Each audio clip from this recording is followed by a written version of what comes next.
ya vemos, digamos, el desarrollo de la corteza en sus circunvoluciones, vemos la distribución de los ventrículos, ¿sí? Y a su vez también, bueno, algunas estructuras como el diencéfalo, del diencéfalo el tálamo, ¿sí? Y los ganglios basales que son del telencéfalo. Acá también podemos ver algo similar, digamos, de cómo se van conformando a partir de estas 3 vesículas germinales, las 5, ¿sí? Y a su vez también, bueno, el origen de algunas de las estructuras que ya tenemos en el adulto a partir de estas, que son algunas, ¿sí? No todas.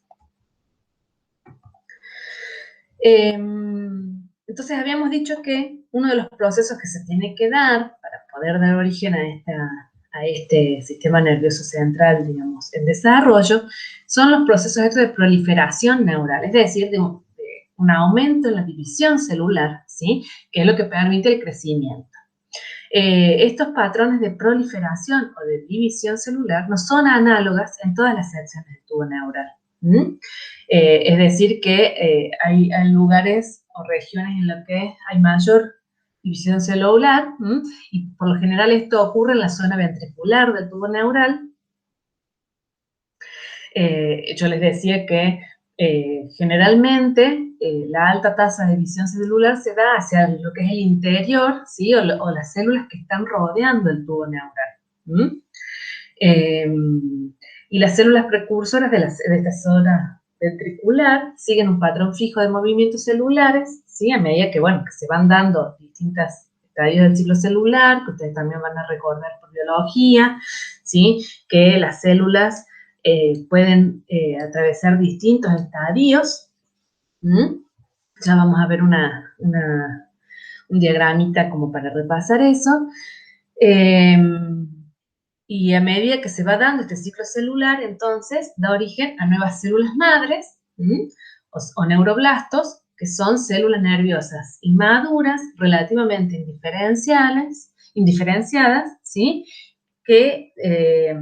Y otro tipo de células, que son los neuroblastos, ¿sí? Que ya tienen cierto nivel de diferenciación, y una de las características que estos neuroblastos tienen es que sufren una división de tipo asimétrica.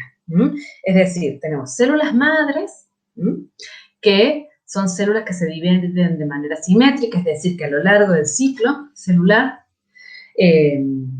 van a dar origen a a células que son exactamente, digamos, iguales y que de alguna manera tienen las mismas características y son células madres también, y a su vez vamos a tener otras células, que son las neuronas postmitóticas, que van a sufrir un tipo de división que es asimétrico, es decir, que se va a dar origen, por un lado, a una célula que se van a llamar neuroblasto postmitótico, ¿sí? Que van a ser futuras neuronas y a las que se les restringe altamente la capacidad de división celular, y otra que ingresa a un ciclo celular para dar origen, ¿sí? A otra progenie postmitótica, por medio de una división asimétrica. Eso lo podemos ver en la próxima placa. Esto también lo tienen en el libro, ¿sí? Nosotros, si recordamos un poquitito de biología, vemos que estos serían las distintas fases del ciclo celular, ¿sí?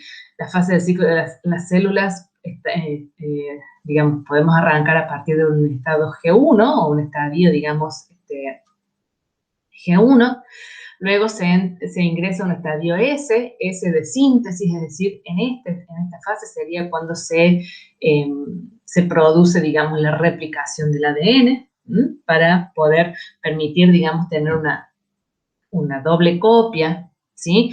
Para dar origen, digamos, a dos células a partir de la división celular de una. Después se ingresa en un estadio G2, y por último, ¿sí? Esta fase de mitosis, que es la división celular propiamente dicha, en la que, bueno, de alguna manera es la que va a determinar si una célula, ¿sí?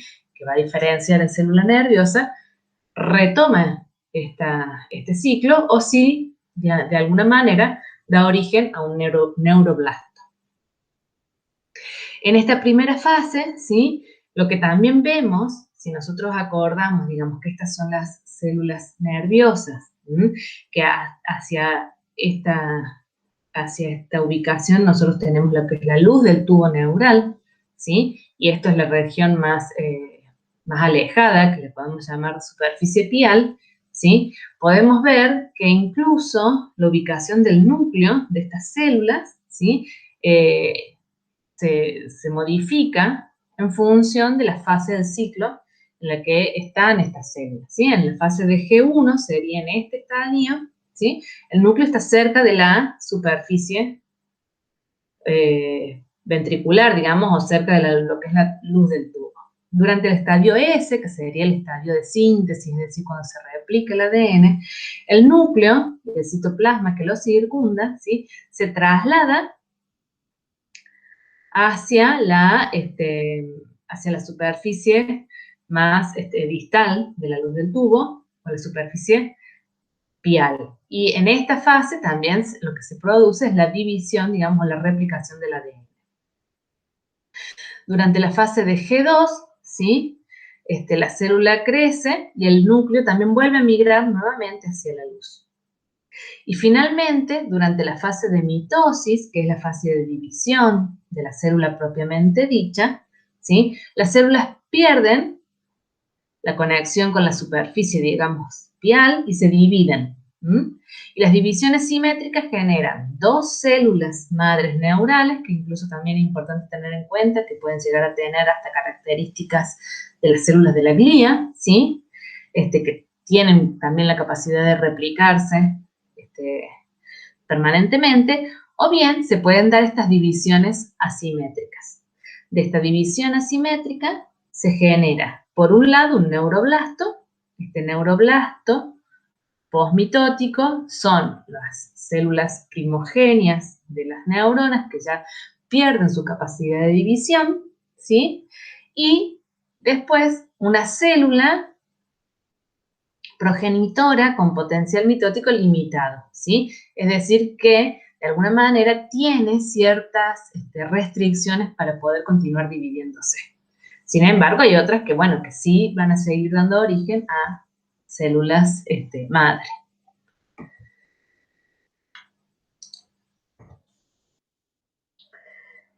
Cuando nosotros vimos al principio esto de los factores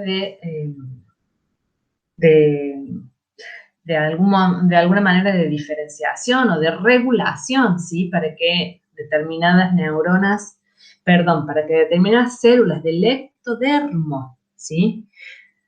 Pasaran a ser epidermis o bien pasaran a ser células nerviosas, dijimos que es por medio de la acción de determinadas proteínas o de determinadas moléculas que se encuentran en esa región que van a inducir, ¿sí? Ese tipo de diferenciación. Decíamos que por defecto, y eso también es un concepto bastante general, que por defecto toda célula del ectodermo podría llegar a pasar a ser célula nerviosa, ¿sí? O parte del neuroectodermo.